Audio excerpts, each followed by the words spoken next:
신약성경 마태복음 5장 8절입니다. 신약성경 5쪽에 있습니다. 마태복음 5장 8절 한 절 말씀을 두 번 연속으로 읽겠습니다. 마태복음 5장 8절을 두 번 연속으로 읽겠습니다. 시작. 마음이 청결한 자는 복이 있나니 그들이 하나님을 볼 것이며 마음이 청결한 자는 복이 있나니 그들이 하나님을 볼 것이며. 아멘. 오늘 말씀의 제목은 마음이 청결한 자입니다. 오늘 성경 말씀은 마음이 청결한 자는 복이 있나니 그들이 하나님을 볼 것이며 라고 말씀하고 있습니다. 오늘 이 성경 말씀 외에도 수많은 성경 구절들이 마음에 대해서 강조하고 있음을 우리가 쉽게 잘 알 수가 있습니다. 대표적으로 한 가지 성경 말씀을 예를 든다면 잠언 4장 23절에 모든 지킬 만한 것 중에 더욱 내 마음을 지키라. 생명의 근원이 이에서 남이니라. 이렇게 말씀을 하였습니다. 이 말씀이 무엇입니까? 말씀을 바꾸고 말한다면 마음이 바로 생명의 근원이다라고 그렇게 말을 하고 있습니다. 우리가 생각하는 것, 느끼는 것, 그리고 행동하는 그 모든 것이 어디서부터 비롯된다는 겁니까? 마음에서 비롯된다라고 오늘 성경은 말씀하고 있습니다. 저와 여러분이 우리가 흔히 마음이 아프다고 말할 때 우리 여기 지금 학생들이 있는데 실연을 당해가지고 남자친구나 여자친구랑 헤어진다면은 우리가 어떻게 돼야 합니까? 내 마음이 너무 아파. 이래가지고 자기도 모르게 손이 마음에 그죠? 이 가슴으로 갑니다. 그래서 저는 어릴 때부터 우리가 마음이 늘 가슴에 있다라고 생각했는데 제가 잠깐 이 유럽에서 산 적이 있는데 놀랍게도 유럽 사람들하고 이야기를 하다가 놀라운 걸 발견한 적이 있습니다. 이 굉장히 어려움을 겪는 사람하고 이야기를 했는데 마음이 너무 아파 이러면서 머리에 손이 가는 거예요. 저 너무 놀래가지고 내가 두통이 있냐니까 두통이 있는 게 아니라 마음이 너무 아프다고.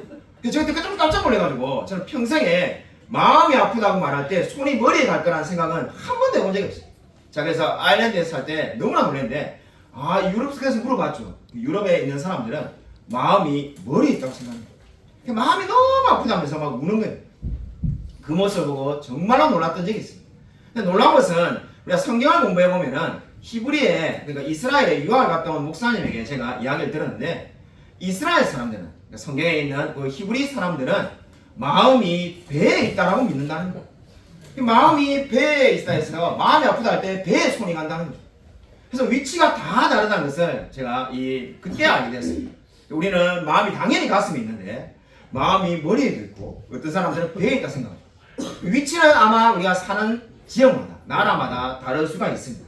근데 중요한 건 뭡니까? 이 마음이 우리의 모든 것을 지금 움직이는 거라는 겁니다.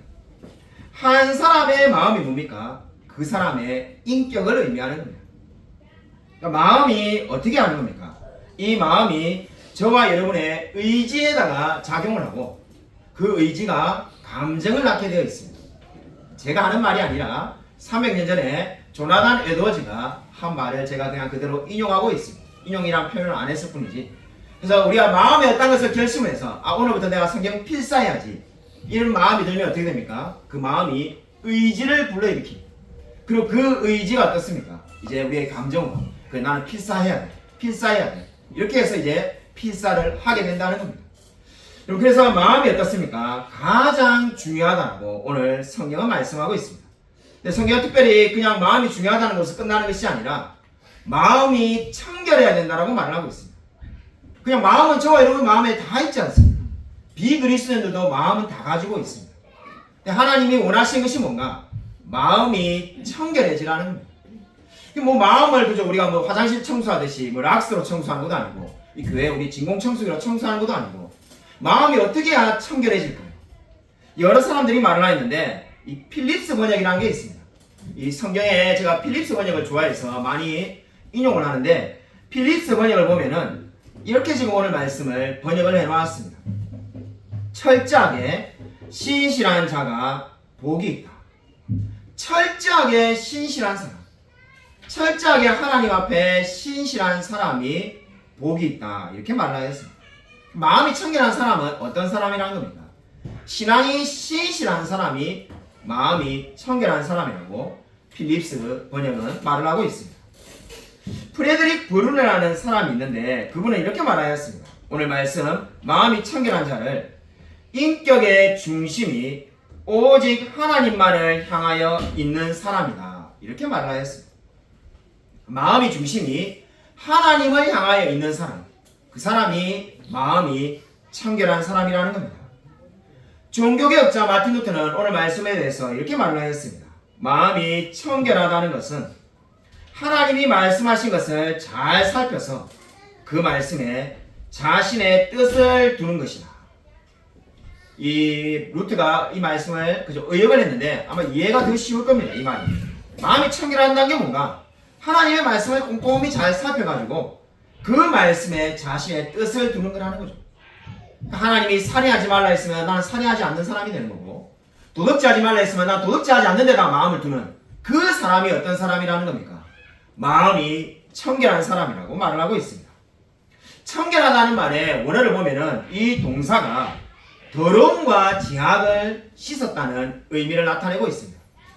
더러움과 제약을 씻어가지고 이제 그 더러움과 제약, 간단하게 말해서 죄로부터 자유로워졌다는 이 의미를 청결하다는 원어의 동사가 담고 있습니다.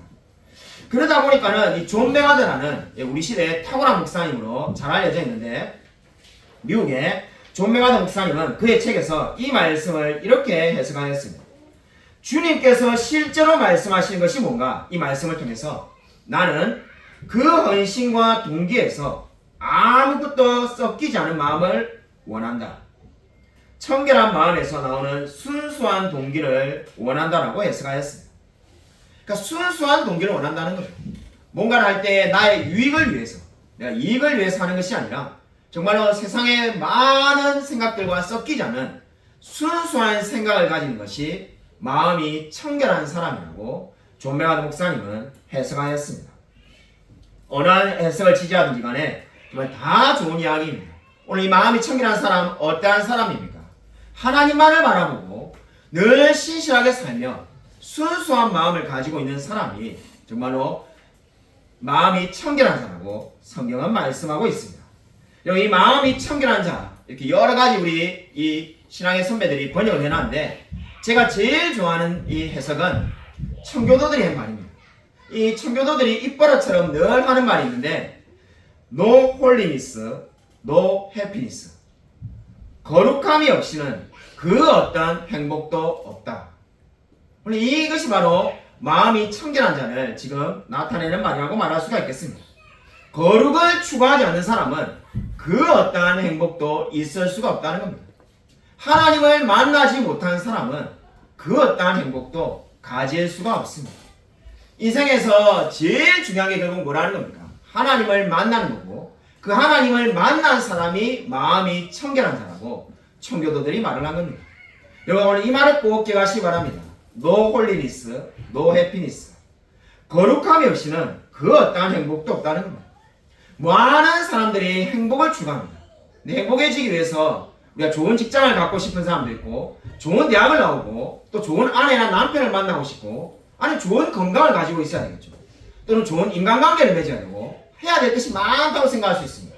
물론 그런 것도 다 중요하지만은 제일 먼저 중요한 것이 뭐라는 겁니까? 거룩을 추구하는 사람이 행복해질 수 있다고 말씀을 하고 있습니다. 여러분 거룩한 사람, 바로 하나님을 향한 순수한 마음 있는 사람이 이 세상에서 가장 행복한 사람인 줄로 믿으시기 바랍니다. 제가 대학에 갔을 때 제가 러시아과를 들어갔는데, 우리가 교양 과목으로 교육학을 들으라고 해가지고 교육학 수업을 들은 적이 있습니다. 교육학 수업을 듣는데 교육학 그 교수님이 이렇게 말하였습니다. 인간의 모든 문제가 어디서부터 비롯되는 건가? 환경에서 비롯된다는 겁니다. 그러니까 인간의 모든 문제는 환경에서 비롯되는데, 그 환경을 바꾸면은 바람직한 방향으로 바뀐다는 거죠. 근데 이건 왜 사람들이 죄를 짓고 범죄를 하는가? 인간은 본능적으로 이 마음에서 이 분출하고 싶은 본능이 있는데, 그걸 계속 억누르기 때문에 결국 그 억누르는 것이 이제 범죄로 나타나는 거고, 그 본능이 잘 분출될 수 있도록 좋은 환경과 제도를 만들어주면은 사람이 바뀐다. 이런 말을 그때 배웠습니다. 그 말을 듣고 제가 쉽게 말을 해가지고 완전히 한눈에 반했습니다. 자, 완전 교육학을 배우고 난 다음에 너무 많은 거에 반해가지고 전과를 하고 싶은 마음이 생길 정도로 아니면 저 부전공으로 교육학을 할까? 이게 정말로 맞는 이야기다. 뭐 우리 학자로 말하면은 여러분이 뭐 이게 그 배우신 분은 아실 건데 루소나 이 존 로크 같은 사람들이 그렇게 이제 주장을 하였는데 제가 그때 막 진짜 교육학에 완전히 사로잡혔어요. 왜냐면은 그 말을 듣는 순간에 나의 문제가 바로 이들이 말하는 게 맞구나 하는 생각을 했기 때문입니다. 왜냐면은 제가 뭐 이 어릴 때 스트레이트 집에 살고 일어나면은 그저 천장에 머리가 다니고 화장실은 집 밖에 있고 대학교 가서 또 제 책상이 없었습니다. 공부를 그냥 이 배를 깔고 바닥에 공부하고 아니면 앉아서 공부하고 책상도 없었는데 그냥 아니면 밥상 펴놓고 공부하고 그래 맞아 이 좋은 환경을 내한테 갖춰줬습니다. 내가 정말로 좀 더 우리 부모님이 잘 살아가지고 내 공부방이 있고 과외 선생님을 좋은 선생님을 만났으면은 내가 정말 서울대는 못 가도 이 서울은 충분히 갔을 건데 정말 좋은 환경이 필요해. 정말 그 교육학 그 수업을 듣는데 정말 뭐 감동이 얼마나 밀려오든지 너무나 정말로 그때 기뻐했습니다. 신학교를 갔는데 제가 생각했던 모든 것이 아니라는 것을 알게 되었습니다. 왜냐하면 창세기에 가장 완벽한 환경을 갖춘 곳이 나옵니다. 어디겠습니까? 에덴 동산입니다. 그 에덴 동산이 완벽하지 않는다는 분은 이 신앙을 의심해야 됩니다. 하나님이 가장 좋게 선하게 창조했다라고 성경이 분명히 말하지 않습니다. 완벽하게 죄가 없는 곳에서 환경을 만들어줬는데 거기서 뭐가 일어납니까? 아담이 선악과를 먹음으로써 죄가 일어나게 됩니다. 환경을 아무리 완벽하게 만들어줘도 사람의 마음이 타락을 하면은 죄를 지을 수밖에 없다는 것을 그때 제가 깨닫게 됩니다. 그래서 정말 환경이 전부가 아니거나 마음이 가장 중요하다는 것을 그때 제가 알게 되었습니다. 예레미야 17장 9절에 성경이 이렇게 말씀합니다. 만물보다 거짓되고 심히 부패한 것은 마음이라 누가 능히 이를 알리오마는. 만물보다 거짓되고 심히 부패한 게 뭐라는 겁니까? 마음이라는 겁니다.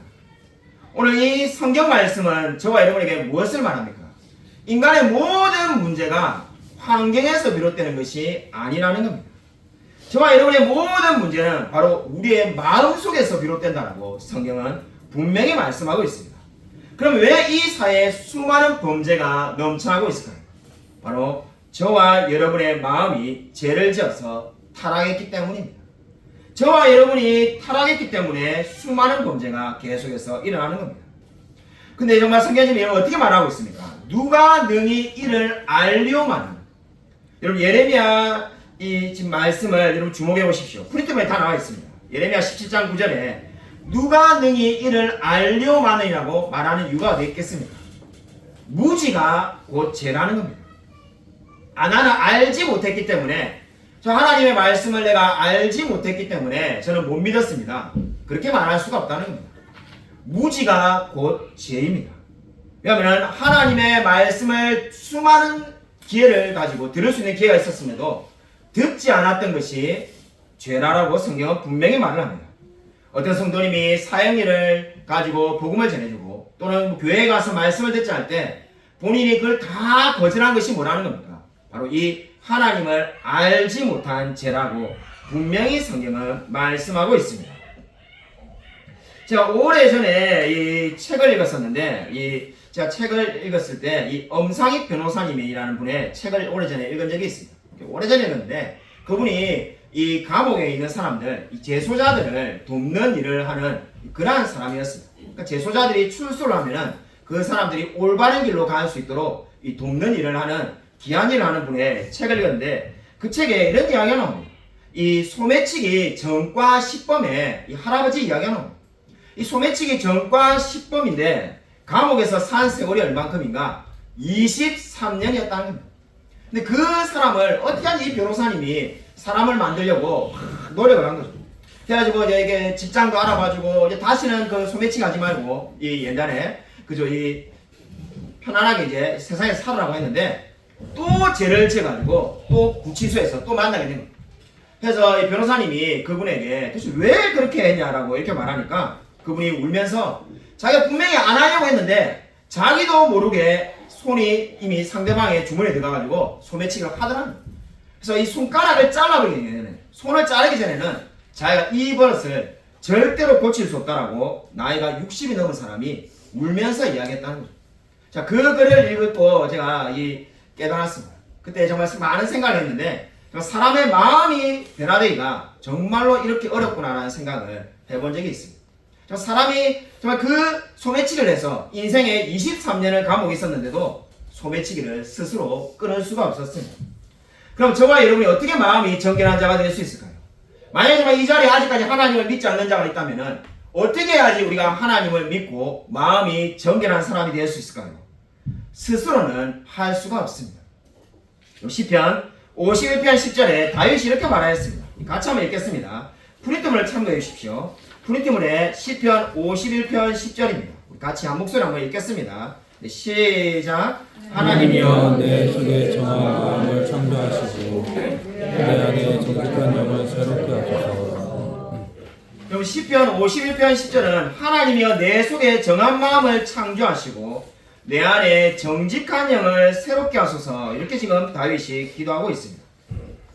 어떻게 해야 정결한 마음을 가질 수 있습니까? 한마디로 말해서 하나님이 역사하셔야 됩니다. 다윗이 지금 어떻게 기도를 하고 있습니까? 주님, 내가 마음을 최대한 강하게 먹어서 어떻게 하든지 정한 마음이 되게 하겠습니다. 지금 이렇게 말하고 있지 않습니다. 내 속에 정한 마음을 창조해달라고 말합니다. 마치 아담과 하와를 하나님께서 창조해서 피조물로 창조하셨던 것처럼 우리의 마음을 창조해달라고 지금 그렇게 말을 하고 있습니다. 새 창조라고 말할 수가 있겠습니다. 내가 정말 새롭게 창조되듯이 하나님 나의 마음을 창조해 주십시오. 지금 그렇게 다윗이 기도하고 있습니다. 내 안에 정직한 영을 새롭게 해달라고 지금 그렇게 기도하고 있습니다. 한마디로 타락한 인간의 그 마음 그 자체로는 결코 정한 마음이 될 수 없다는 겁니다. 여러분이 이미 그 공부해서 그 구덩이 이론 배우셨을 건데 우리 지금 정다니엘이와 라일이가 요즘 열심히 그거 외운다고 이 고생이 많이 하고 있습니다. 그래서 이 구덩이 이론에 이 다른 새로운 구덩이로 옮겨갈 수 없는데 그와 마찬가지로 하나님이 저와 여러분에게 새로운 마음을 주지 않는 이상은 결코 정결한 마음을 가질 수 없다라고 성경이 분명히 말을 하고 있습니다. 많은 사람들이 이 진리를 오해하고 있습니다. 내가 착하게 살고 내가 오늘 좋은 일을 하고 내가 어려운 사람들을 도우면은 내가 마음이 정결해질 거라고 생각합니다. 그러나 성경은 정확하게 그 반대로 말하고 있습니다. 하나님이 우리에게 정한 마음을 먼저 새로운 마음을 주시면은 우리가 선한 일을 하게 될 거라고 분명히 말씀하고 있습니다. 그러므로 정말로 우리가 뭐 할 것은 무엇밖에 없습니다. 구하라 주실 것이라는 그 말씀처럼 하나님 나에게 정한 마음을 주십시오. 이렇게 기도해야만 합니다. 그리고 이 진리를 오해하는 분들이 이렇게 말합니다. 아니 내 스스로는 정결해질 수 없고 하나님만 나를 정결하게 할 수 있다는데 그럼 나는 뭘 할 수 있는가? 아무것도 할 것이 없는가? 그렇지가 않습니다. 우리 지난주에 큐티 말씀에 정말 지나간 것처럼 마가복음에 있는 11장에 있는 그 말씀처럼 정말로 두 소경이 예수님을 향하여 나를 불쌍히 여기소서라고 외친 것처럼 하나님께 불쌍히 여겨달라고 외치며 기도할 수밖에 없습니다.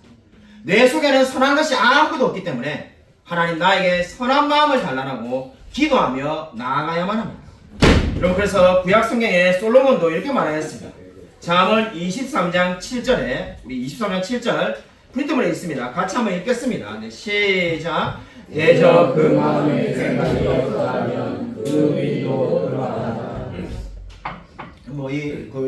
문 닫는 소리는 여러분이 잠을 깨시라고 해요. 주무시려는 분이 있으면 그렇게 하기 때문에 너무 신경 안 쓰셔도 돼요. 제가 한 7년 전에 8년 전에 개척 초기에는 솔직히 조금 신경이 쓰였습니다. 그때는 괜찮겠지만은 네, 지금은 이제 숙달이 돼가지고 7, 8년 전에 설교를 제가 우연히 한번 들은 적이 있는데 설교를 듣는데 아이들 목소리, 특별히 누구 집안인지 말은 안 하겠습니다만 익히 이렇게 같이 살고 있는 그 애들 목소리가 얼마나 선명히 들리는지 제 목소리랑 이 애들 목소리가 거의 이렇게 똑같이 들리죠. 그에 비해서 지금 이런 거는 아무것도 아닙니다. 이런 거는 정말 효과음에 가깝습니다. 정말 그때 설교 들으면 설교를 집중할 수가 없어요. 그래서 여러분이 여기 감사하고 계십니다.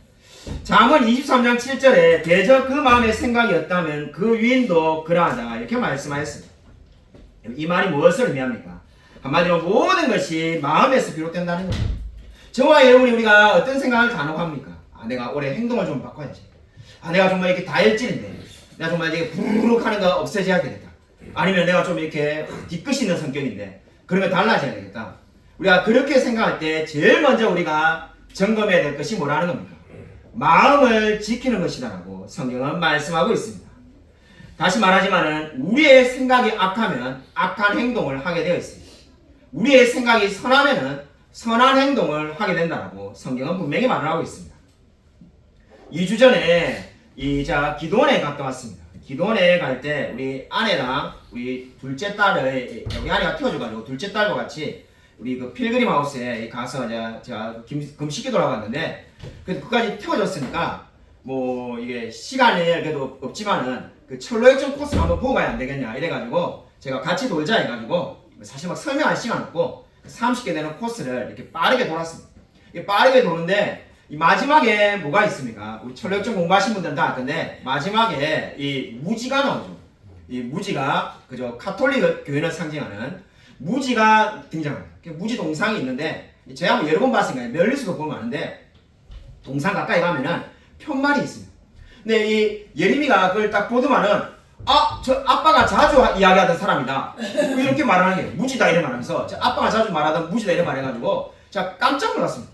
야, 이게 설교를 안 듣는 것 같아도 다 듣구나. 제가 여러 번 이야기했죠. 정말 무지에 대해서 10번은 넘게 이야기했을 겁니다. 설교 시간에. 근데 그 무지를 보자마자 바로 알아보는 거죠. 그래서 제가 정말로 이게 가르치고 교육하는 것이 헛된 것이 아니구나라는 생각을 가져서 그때 얼마나 감사했는지 좀 마음이 감동이 오더라고요. 그래서 이걸 애들이 알긴 알까 했는데 정말로 다 안 듣는 것 같지만은 다 기억을 해가지고 그렇게 말하는 걸 보고 감동을 받았습니다. 그리고 이 한남에 우리 합신교회가 새롭게 세워지게 되었습니다.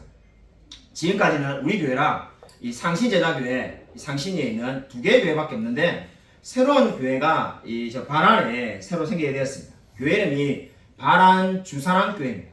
지난주에 목사님께서 우리 교회 오셔가지고 이 도장을 받으셔야 되니까는 저도 개척할 때 그렇게 했는데 향남에 있는 그 2개의 목사님의 이 도장을 받았죠. 그 교회. 제일 가까운 교회에 이 도장을 받게 되어 있습니다. 총회 서식을 보면은. 그래서 저에게 도장을 받기 위해서 찾아오셨어요. 찾아오셔가지고 어떻게 하냐니까는 이미 개척 예배 시작해가지고 예배 드리고 있다는 거예요. 그래서 성도님이 얼마나 되십니까? 이러니까는 자기들 가족끼리 예배를 드리고 있다는 겁니다. 제가 그 말 듣는데 정말 마음이 짠해가지고 눈물이 핑글 나고 옛날 생각이 나가지고 나도 8년 전에 그랬었는데 이런 생각이 들어가지고 이 마음이 뭉클해져가지고 뭔가 말을 잘 못했습니다. 그러니까 이 목사님이 뭐 이렇게 굉장히 밝으시고 적극적이시더라고요. 목사님이 한 손이 없으십니다. 군대에서 이 사고를 당해가지고 팔을 잃어가지고 이 장애인이십니다. 그래서 이게 악수를 해가지고 그때 제가 알았는데 팔이 한쪽이 없으신데도 마음이 이렇게 너그러우십니다. 근데 오히려 저보고 그냥 목회 어떻게 하시냐면서 도장 받으러 온 김에 이 목사님이 막 이렇게 여러 가지를 물어보셔가지고 뭐 이렇게 이야기를 하다 보니까 뭐 이런저런 이야기 하다가 저는 이 운전도 못한다 하니까 목사님 깜짝 놀라신 겁니다. 운전도 못하는 사람이 어떻게 이렇게 교회를 합니까? 하니까 운전도 못하는 거는 아무것도 아니고 저는 뭐 저 십자가 지금 보이시는 저 십자가를 제가 칠 줄도 몰랐고 저 여기 있는 거 뭐 그 딸 하나도 제가 못질도 잘 못해가지고 하는 게 아무것도 없어 하면서 그러니까 이 목사님이 그렇게 갖고 목회가 되겠습니까? 이러는 거예요. 그래도 하나님 은혜로 다 했습니다. 그러니까는 목사님이 갸웃갸웃하면서 그래갖고는 목회가 안 될 것 같은데 이러는 거예요. 그래서 제가 이제 목사님에게 그렇게 이렇게 이야기를 해줬습니다. 결국은 하나님이 다 하신다는 것을 알게 될 거라고 제가 말을 해주면서 목사님이 지금 기대하고 있는 뭐 친한 사람이 좀 후원을 해주지 않을까, 아니면 친한 사람이 교회를 옮겨오지 않을까, 아니면 교회를 못 옮겨오더라도 하다못해 한 달에 한 번이라도 이렇게 수요예배라도 도와주러 오지 않을까, 이러한 생각들을 빨리 다 내려놓으라고 제가 이야기를 해드렸습니다. 그런 사람들이 다 나쁜 사람이라는 게 아니라 그러한 것들은 다 내려놓고 나중에 아무 기대가 없고 정말 나는 아무것도 할 수 없다라는 고백이 목사님 입에서 나오게 될 때 그때 하나님이 역사하기 시작할 겁니다. 목사님이 아마 지금은 제 말이 무슨 말인지 잘 모르겠지만은 6개월이나 우리 1년 뒤에 만나면은 김성실 목사님 말한 게 다 맞구나 하는 것을 알게 될 겁니다. 지금 목사님이 막 자기도 모르게 기대가 될 거니까 이렇게 생각하는 것들 그것들대로 절대로 되지 않습니다. 그건 다 안 되고 근데 나는 이제 도저히 할 수 있는 게 없구나 해갖고 자포자기하는 마음으로 있을 때 하나님이 역사하셔가지고 교회는 하나님이 세우시고 하나님이 이끄신다는 것을 목사님 입에서 고백하게 만들 겁니다.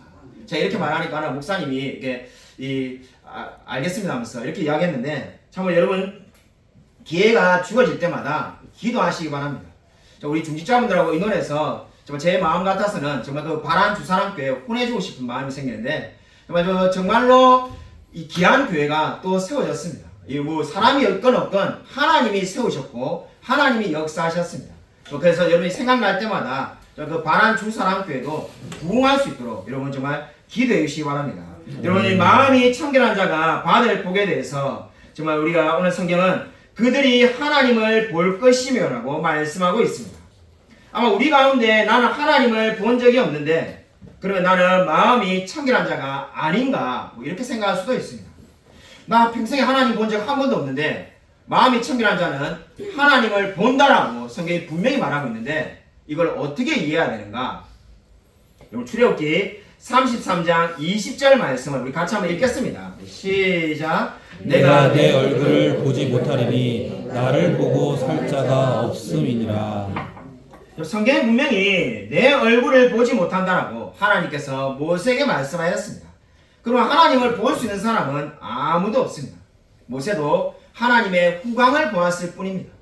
그러면 이 지금 팔복은 분명히 하나님을 본다고 말하는데 이 의미는 뭔가? 분명한 것은 무엇입니까? 저와 여러분이 주님이 재림하시는 그날, 이 땅에 다시 오시는 그날 천국에서 영원히 하나님과 동행하며 하나님을 볼 줄로 믿습니다. 그러면은 왜 하나님이 직접 나타나셔서 구약시대에도 보면 직접 현현하셔가지고 우리에게 나타나지 않으셨을까요? 지금도 하나님이 여기에 그저 많은 믿지 않는 사람들이 그저 반쯤은 비아냥거린 말로 하는 말이 하나님 여기 그냥 한남에 오늘 착 나타나시면은 다 믿지 않겠느냐? 왜 그렇게 안 하시고 그냥 우리가 말씀으로 전해서 믿도록 하시는가? 아마 이렇게 우리가 많은 분들이 질문할 겁니다. 왜 하나님은 자신의 모습을 직접 나타내지 않았을까요? 이 주제에 대해서 가장 잘 설명한 사람이 위대한 설교자 마틴 로이드 존스 목사님입니다. 그분은 그의 설교에서 이렇게 말했습니다. 사람의 용어는 너무나 부적당하고 우리의 지성이라는 것이 제한되어 있어서 하나님과 그의 영광을 묘사하는 데 있어서 위험이 있기 때문이다. 이 말이 무엇을 의미합니까? 하나님을 직접 본 사람이 아무리 하나님을 잘 표현해도 그 표현은 하나님을 제대로 드러낼 수가 없다는 겁니다. 그렇기 때문에 성경에 바울이 3층천에 갔다 왔는데 그죠? 우리 같으면은 아마 1000페이지짜리 책을 써가지고 그죠? 베스트셀러로 그죠? 부자가 될 것 같은데 바울은 뭐라고 말합니까? 내가 더 이상 말하기를 원치 않는다면서 자세하게 말하지 않습니다. 왜 말을 하지 않았을까요? 바로 로이드 존스 목사님이 말하는 것과 마찬가지입니다. 아무리 잘 설명을 해도 그 천국에 대해서 그 하나님에 대해서 그 영광을 제대로 드러낼 수가 없기 때문입니다. 그러므로 여러분 저와 여러분이 정말로 이 하나님을 언제 볼 수가 있겠습니까? 정말 우리가 주님을 만나는 그날 반드시 하나님을 보게 되고 영원히 함께하게 될 줄로 믿으시기 바랍니다. 여러분 그러면 마음을 정결케 하신 분이 하나님이라고 성경을 말씀한다고 했는데 그러면 저와 여러분의 책임은 아무것도 없을까요? 예전에 제가 아마 이 하나님이 우리 마음을 정결케 합니다라고 설교하고 끝냈을는지도 모릅니다. 근데 그렇게 하니까는 우리가 많은 성도들이 오해하시고 그럼 나는 할 게 아무것도 없다. 난 오늘 이제 마음 편하구나. 근데 저와 여러분이 해야 될 것이 있습니다. 저와 여러분이 해야 될 것이 무엇입니까? 야고보서 4장 8절에 이렇게 말합니다. 하나님을 가까이 하라. 그리하면 너희를 가까이 하시리라. 죄인들아 손을 깨끗이 하라. 두 마음을 품은 자들아 마음을 성결케 하라. 저와 여러분에게 하나님이 요구하신 게 뭡니까? 하나님을 가까이 하라는 겁니다. 분명히 우리의 마음을 정한 마음을 주시고 새로운 영을 창조하시는 분은 하나님이십니다. 근데 저와 여러분이 할 때 아무것도 없는 게 아닙니다. 그냥 가만히 널브러져 있으라는 것이 아니라 하나님을 가까이 하려고 애쓰라는 겁니다. 그리하면 너희를 가까이 하시리라고 분명히 성경이 명령형으로 말씀하고 있습니다. 그러면 하나님이 정한 마음을 주셔야 되는데 나는 나를 정결케 못하는데 나는 할 것이 아무것도 없다는 말은 절대로 성경적인 말이 아닙니다. 하나님을 가까이 하려고 노력하십시오. 하나님을 가까이 하는 것이 무엇입니까? 할 수 있는 한 예배를 드리고 하고 기도에 참석하고 할 수 있는 한 성경을 읽고 성경을 묵상하고 필사하고 할 수 있는 한 여러분이 하나님을 가까이 하라는 겁니다.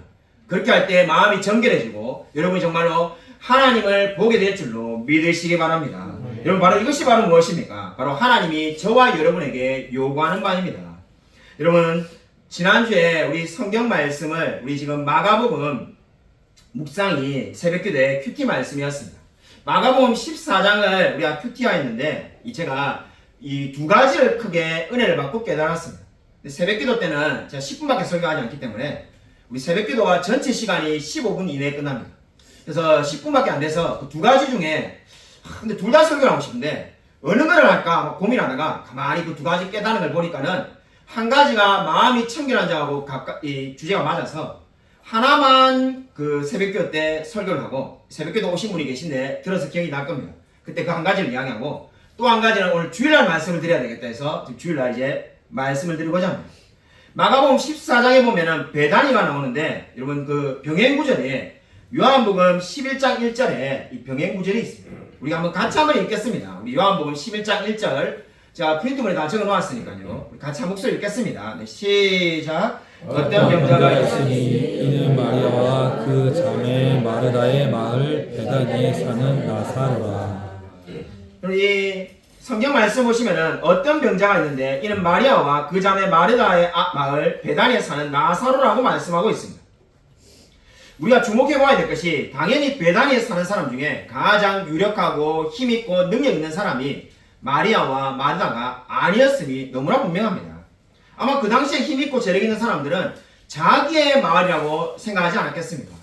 그죠? 우리 아마 여러분 가운데 그죠? 우리가 김성실의 향남 아니면 여러분의 이름을 넣어가지고 누구누구의 향남 이렇게 뭐 말하고 다니는 사람 아마 없을 겁니다. 그죠? 말하기도 민망하죠. 근데 이 놀라운 것은 오늘 하나님이 뭐라고 말합니까? 마리아와 그 자매 마르다의 마을 베다니 이렇게 말하고 있다는 겁니다. 마리아와 마르다가 그렇게 대단한 사람이 아닌데 하나님의 보시기에는 어떻다는 겁니까? 마리아와 마르다의 마을이라고 말씀하고 있습니다. 자, 이 새벽기도 설교를 준비하다가 그 말씀 준비하다가 묵상하다가 너무나 크게 은혜를 받았습니다. 이 말씀이 뭡니까? 자, 이 말씀을 보자마자 떠오른 성경 말씀이 있는데 제가 너무나 좋아하는 말씀. 자, 카톡방 대문 글 프로필로 8년 동안 계속 놔두고 있는 그죠? 아무것도 가지지 않은 자 같으나 모든 것을 가지지 않은 자 같다는 고린도후서 6장 9절 말씀의 그 앞부분, 제가 말한 그 앞부분에 뭐라고 되어 있습니까? 많은 사람들에게 우리는 무명한 자 같으나 실제로는 유명한 자요 이런 말씀이 있습니다. 고린도후서 6장 8절 9절에 있죠. 근데 그 말씀이 바로 떠오르면서 지금 바로 하나님이 보시기에는 어떻다는 겁니까? 세상 사람들이 보기에는 마리아와 마르다가 너무나 무명한 사람이지만은 하나님이 보시기에는 너무나 유명한 사람이라는 거죠. 마르다 마리아의 마을 베다니 이렇게 하나님은 보신다는 겁니다. 왜 하나님이 그렇게 보실까요? 바로 마음이 청결한 사람은 시편 35편 20절이 말하는 것처럼 평안히 땅에 거하는 사람이기 때문입니다. 하나님을 믿는 사람이고 그 땅에서 평안히 거하는 사람이기 때문에 하나님은 그 사람을 보신다는 거죠. 지금 우리 이 땅도 마찬가지입니다. 하나님은 이 향람을 볼 때 누구를 먼저 보시겠습니까? 저와 여러분 그리고 이 향람에 있는 그리스도인들을 먼저 보신다는 거죠. 그 사람의 마을이라고 말을 하고 있습니다. 여러분 이 말씀에서 여러분 위로받으시기 바랍니다. 여러분 저와 여러분이 마음이 청결한 자에게 하나님이 어떻게 역사하십니까? 저와 여러분의 마을이라고 저와 여러분을 주목해서 보신다고 성경은 분명히 말씀하고 있습니다. 여러분 저와 여러분이 바로 이러한 동일한 은혜를 받은 사람인 줄로 믿으시기 바랍니다.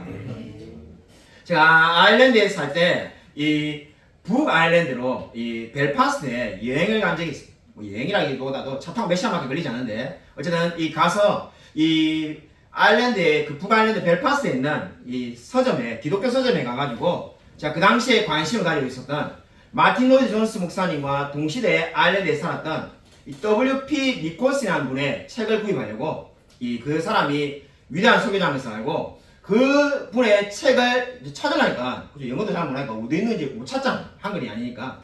그래서 책 주인의 그 책방 주인에게 W.P. 니콜슨 책을 사러 왔습니다. 이렇게 말하니까 찾아주시면서 제가 막 질문하기 시작하는 거예요. 책만 팔면 그만일 건데 왜 이거에 관심이 있냐? 그러니까 한국 사람이 보니까는 왜 관심이 있냐? 아, 근데 한국에서 로이드 존스 목사님을 좋아해가지고 막 책을 읽다 보니까 이제 거슬러 올라가다가 이분을 알게 됐다. 그래서 그분이 목회했던 이 북아일랜드에 왔으니까 내가 이분 책을 한국에 번역되지 걸 사가지고 읽고 싶다 이러니까는 이분이 앉아보라면서 이야기를 시작하는 거예요. 그래서 자기가 자기 아버지, 할아버지가 자기는 그분한테 안 배웠지만은 다 WP 니콜슨 목사님 교회에 다녔던 분들이라는 거죠. 그래서 내가 너무 관심이 생겨가지고 물어보니까는 왜 어떤 일이 있었냐 하니까는 그분이 하시는 말씀이 자기 아버지, 할아버지가 자기 어릴 때 수도 없이 이야기했다는 거예요. 무슨 이야기입니까 하니까는 계속 하시는 말씀이 부흥이 와야 된다, 부흥이 와야 된다 이렇게 말했다는 거예요. 그래서 그 말이 뭔 말이냐 하니까는 네가 지금 보면은 주일날 되면은 막 상점들이 다 문을 열고 있고 교회 가는 사람은 우리 이렇게 얼마 없고 이렇지 이게 원래 모습이 아니라는 거예요. 그럼 원래 모습은 뭡니까 하니까는 원래도 이런 시였는데 놀라운 일이 할아버지 때 있었다는 거예요. 이 바로 WP 니콜슨이 설교할 때 이 광장에 나와가지고 막 예수 믿다고 설교했는데 교인들 몇 명 없을 때 그 다음 주일날 사람들이 구름같이 몰려들어가지고 교회가 2층 천장이 무너져 내릴 정도로 2층 사람들이 너무 많이 올라가가지고 많은 사람들이 한꺼번에 몰려든 거예요. 그리고 그 다음에 또 어떤 일이 뭐냐면은 그 벨파스트의 모든 가게들이 다 문을 닫았다. 교회를 가야 된다. 그러면서 기도하면서 부흥이 오면은 세상이 한꺼번에 바뀐다. 네가 한 명 한 명 전도해가지고 진짜 세상이 언제 바뀌냐 싶지만은 기도할 때 하나님이 역사하시면은 세상이 한꺼번에 변화된다. 그리고 그래서 그분이 그 이야기를 해줬는데 그 이야기를 듣고 난 다음에 책을 읽었습니다. 책에 더 놀라운 내용이 적혀있죠. 책에 그 내용이 적혀 있는데 그 다음 이야기가 적혀 있는 것이 그렇게 교회에 참석했던 사람들, 그렇게 막 교회를 와가지고 은혜 받고 회개했던 사람들이 뭘 했는가? 그 당시에 그 벨파스트가 우리가 너무나 잘 아는 타이타닉을 만들었던 곳입니다. 그래서 이 우리나라 하면 거제 조선소가 같이 조선업이 발달해가지고 다 조선소에서 일하는 공장에 일하는 노동자들이었는데 그 노동자들이 회개하고 난 다음에 첫 번째로 하는 행동이 자기 집에 있는 연장들, 공구들을 공장 앞에 반납한 거죠. 그러니까 자기가 그 공장에서 일하다가 몰래 훔쳐왔던 뭐 여러 가지 망치, 뭐 여러 가지 이런 도구들, 칼, 톱 이런 것들을 다 이제 회개하고 공장 앞에 쌓았는데 얼마나 많이 쌓였으면은 건물을 2채를 더 지었다고 합니다. 사람들이 이제 회개하니까는 사람이 변화되기 시작하는 거죠. 그래서 이것을 통해서 우리가 무엇을 할 수 있는가? 자, 정말 그 책을 읽고 크게 은혜를 받았는데 마음이 청결해져야 세상이 변화되는 거죠. 아무리 우리가 진실하게 살아, 거짓말 하지 마라, 착하게 살아, 도둑질하지 말라 아무리 윤리를 가르쳐도 사람은 바뀌지 않습니다. 그러나 정말로 하나님을 만나면은 그 사람의 마음이 변화되어지고 그 사람의 행동이 바뀌어지고 세상이 변화될 줄로 믿으시기 바랍니다. 여러분 그렇기 때문에 여러분 기도하십시오. 여러분 정말로 이 세상이 너무나 썩었고 안타까운 마음이 드는 분들은 눈물로 이 세상을 위해서 기도하십시오. 하나님이 역사하셔서 우리 마음 가운데 정말로 하나님을 알지 못하는 그들 마음 가운데 정한 마음을 창조하시고 정직한 영을 새롭게 하여 주실 줄로 믿으시길 바랍니다. 여러분 하나님께서 그렇게 다시금 부흥을 일으키실 줄로 믿고 늘 날마다 이 세상을 품고 기도하는 저와 우리 모든 성도님이 되시기를 주님의 이름으로 간절히 축원드립니다. 이 시간 우리 정말 주여 한번 크게 저 간절히 한번 통성기도하겠습니다.